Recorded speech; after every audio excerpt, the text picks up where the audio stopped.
Hey everybody, this is Janelle with Numbs the Word, and today we're going to talk about lunches.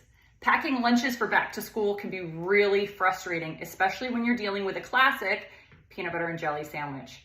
So generally speaking, we grew up, those of us who grew up a few decades ago, by putting our sandwich in a Ziploc bag, throwing it in our lunch bag with usually a soda can, and by the time you got to lunch, it looked a bit like that. Yep, not so edible. So we're gonna say no and try a different method.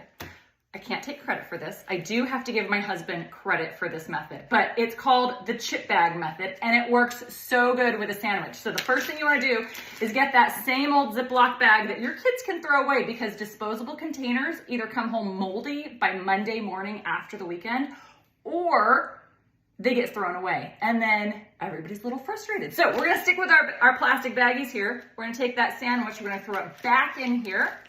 We're gonna zip it up 3/4 of the way, and then we're gonna get one of my favorite tools in the house, a straw, okay? Now you don't need a straw, but the idea of putting my mouth on a bag and blowing kind of grosses me out. So you're gonna put your straw in here, and you see how I've zipped it up all the way to the straw? Then you're gonna blow.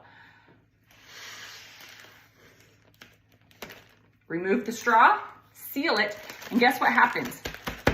My sandwich is protected. Right there is the best back to school how to pack a sandwich method you're ever gonna find. And trust me, I've never seen anybody else do this. I think it's a Numbs the Word original.